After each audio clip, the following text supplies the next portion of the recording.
말씀하신 거에 또 하나를 좀 덧붙인다면 최근에 그런 얘기도 하고 가까운 미래가 좀 중장기적인 미래가 미래에 대한 연구라고 하는 부분은 추가해야 될 거니까 정당이라고 하면 당연히 그런 부분에 좀 신경을 곤두세워야 될 부분인데 우리나라는 뭐 그런 것 같진 않거든요. 근데 올 한 해의 문제가 아니라 조금 더 장기적인 문제라면 우리 사회의 미래 비전이라고 하는 것, 미래 상이라고 하는 걸 좀 많이 연구할 필요가 있겠다. 그리고 기존에 나와 있는 국가기관에서 연구한 자료들이 굉장히 많기 때문에 석학들이 공부 열심히 하시는 분들이 한 것이기 때문에 그런 걸 충분히 활용해서도 우리가 지금 갖고 있는 정책의 상을 조금 더 바꿀 수도 있을 것 같아요. 동일한 얘기도 그렇다면 우리가 그들의 연구 역량을 활용하면서도 우리의 뭔가 한참 높은 미래를 연구한다라는 거는 쉽지 않은 그런 주제지 않습니까? 그런 면에서 조금 더 차별할 수 있는 부분이 있겠다는 상당히 이제 공감되는 게 뭐냐면 예를 들어서 어떤 연구기관이 교통 문제라든가 이런 것을 연구를 하고 있는데 어떤 정당에 가서 그걸 우리가 좀 관심이 있다고 했을 때 낙과할 이유는 전혀 없는 거죠. 그래서 저는 우리 쪽 진영의 지도자가 과학상이시다. 이 과학의 발전이나 산업의 발전에 대해서 굉장히 좀 싫어한 거였어요. 이게 세상을 바꾸는 거잖아요. 지금 뭐냐면 오늘 이제 뭐 제주도, 목포 제주도가 뭐 휴대폰을 얘기가 이제 글쎄 나왔는데 한국은 또 이미 그걸 최강성 결론을 냈다는 거예요. 하다하다. 네, 연간 1,500만 명 이상이 갈 수 있다는 거예요. 서울에서 2시간 반 만에 제주도를 간다는 거예요. 얼마나 좋아요. 그러면 비행기가 훨씬 편한 거야. 물류가 훨씬 좋아지죠. 네, 근데 계속 과학기술의 발전을 보는 거예요. 왜냐면 지금은 우리가 밀집된 사회에 살고 있잖아요. 아파트문하고. 근데 아파트는 세월이 지나면 이제 쓰레기가 되잖아요. 더 이상 고층화할 수는 없잖아요. 더 이상 고층화를 못하면 어떻게 할 거냐, 이렇게 밀집하게 살려면. 그러면 재정 투자를 수평적으로 해야 된다. 왜냐면 교통 인프라에 훨씬 더 많이 투자를 하면 기술로 거리를 바꿔가는 거죠. 그러니까 교통 인프라를 투자해서 그것이 싸야 돼요. 비싸면 안 되겠죠. 싸면 어떤 일이 생기냐면은 집중해서 살지 않는 거예요. 나가서 살아도 충분히 싸고 가까이 올 수 있으니까. 그러면 되게 한국 정도의 나라는 도시국가가 됐다는 나라거든요. 한 개의 도시국가가 돼도 충분한 나라예요. 이 정도 미국, 중국의 성분 완성 못하니까. 그래서 국가 균형 발전의 그 모양을 어떻게 보여주냐. 뭔가 좀 비주얼하게 보여줘야 된다. 이 정당이. 그럼 어떻게 하느냐. 여기서 여기까지 몇 분이고요. 그러면 땅값이 얼마고요. 거기서 아파트를 사면 얼마밖에 안 되는데 왜 여기서 이렇게 북적거리고 힘들게 사시느냐. 여기서 이렇게 사셔도 국가가 이것에 대한 것은 인용할 절대하지 않는다. 우리가 이 교통비를 찔러주는 것은 국가 경쟁력이라는 거예요. 이것은 예를 들어서 KTX에다가 우리가 세금 얼마 줘도 우리 국민 전체가 이익이다. 이렇게 발상을 바꾸면 이렇게 서울에서 북적거리고 살 이유가 없죠. 그래서 저는 이제부터는 수직적 투자가 있었다고 하면 그냥 수평적으로 투자해라. 넓게 빨리 이동할 수 있는 수단에 투자를 해서 국가가 좀 균형적으로 발전하겠다. 그 다음에 누가 저번에 얘기하면 우리가 이제 혁신도시니 이렇게 했잖아요. 국립대 확충을 해서 예를 들어서 그 지역에 충남도면 충남대 출신을 우선 채용해야 되는 비율을 딱 정해서 그 지역에 국공립대를 나오면 당연히 취직에 더 유리하면 거기다 이제 서울대가 됐어요. 그런 식으로 뭔가 이제는 분산해야 되는 시대라는 거예요.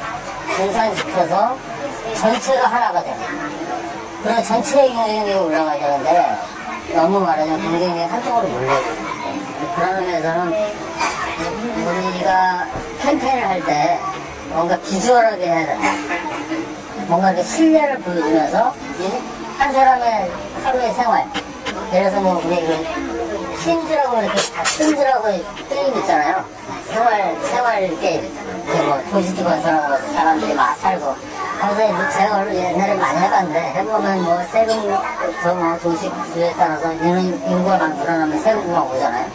그런 것처럼, 이렇게 뭔가 좀, 그런 캐릭터를 이용해서 어떤 A라는 인간이 아침에 출근을 해서 부산에서 출근을 했는데 어떻게 와가지고 편안하게 일을 하고 아니면 뭐 인터넷을 위해서 재택근무도 할 수 있고 뭐 근무 시간의 조절이 뭐 이런 사회가 돼야 됩니다. 그런 것을 뭔가 이렇게 하나의 콘텐츠만 만들어서 재밌게 퍼뜨리는 그러면 하나라는 건 전혀 다르죠. 뭔가 그런 식으로 갖고 있는 깊이의 문제도 있지만 바깥으로 꺼내는 것에 대한 설득력 있는 공감되는 캠페인 방법 이런 것들도 이제 중요하다.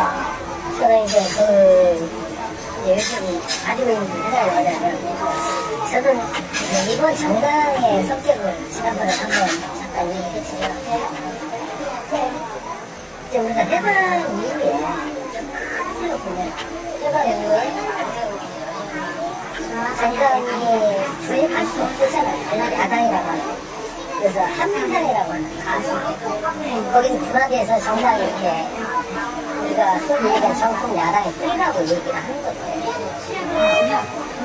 그게 그래도 야당으로서의 어떤 면모를 좀 갖추기 시작한 게 김대중 김영삼 양측이 오면서 만들어진 거예요.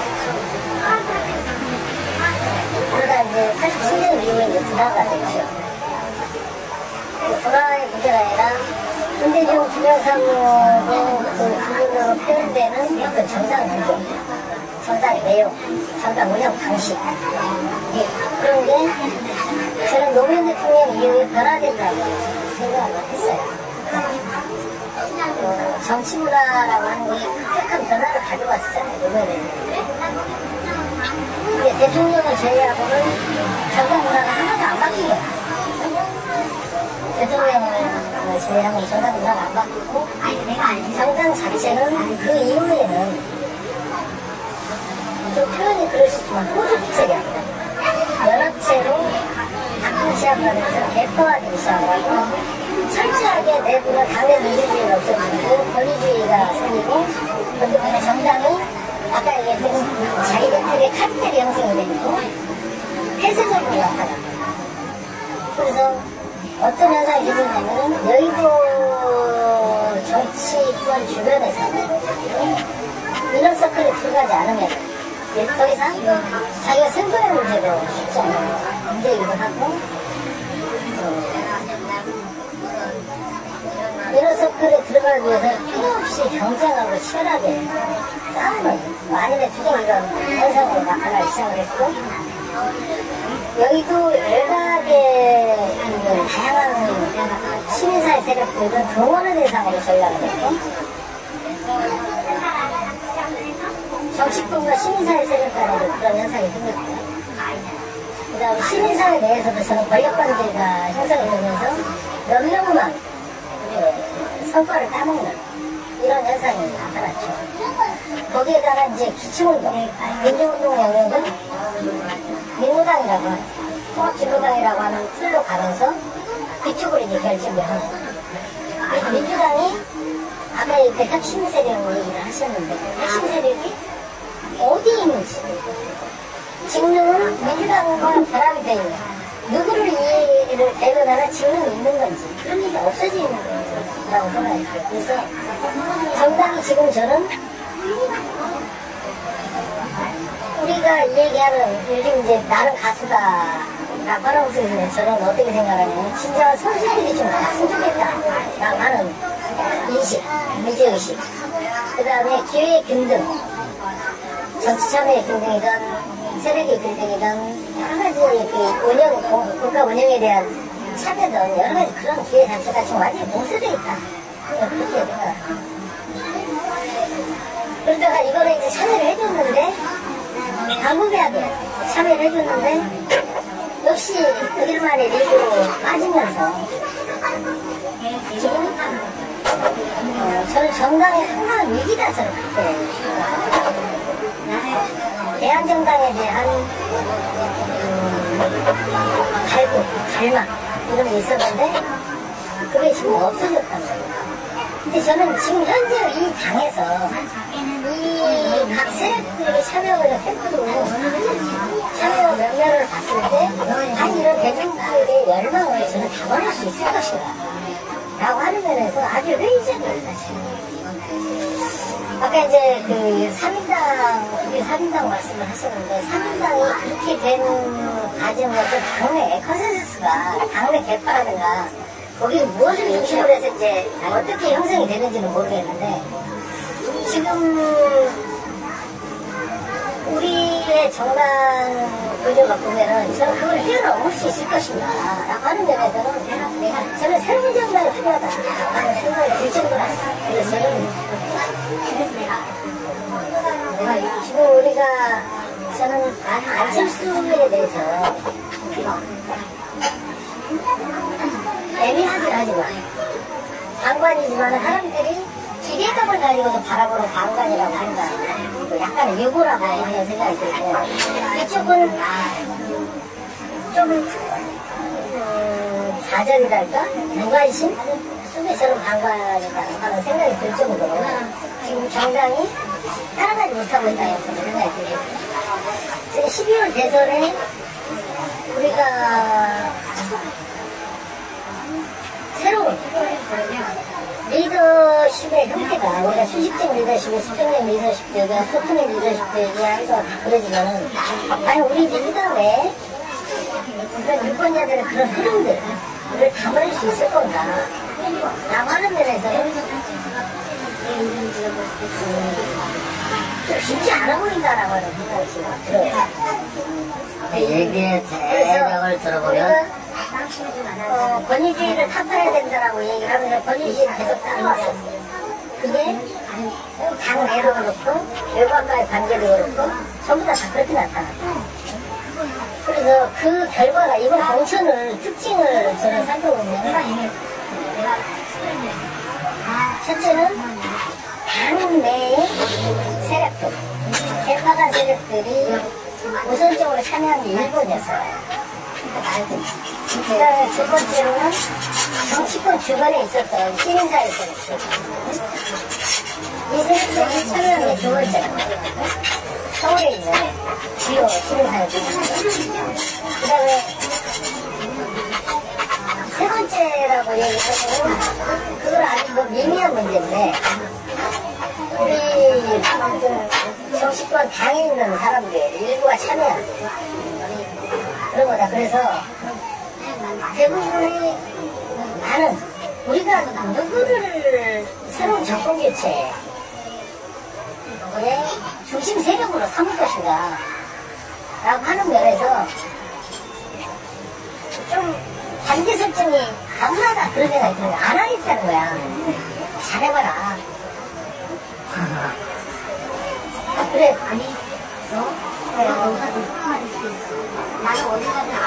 저는 이제 선거를 크게 이제 네 가지로 그냥 저의 관점에서 살펴보는데 구도 어떻게 잘 짜지지 뭐 이슈 그러니까 인물 리더십 얘기를 하고 들었는데 가장 큰 게 주체 세력입니다.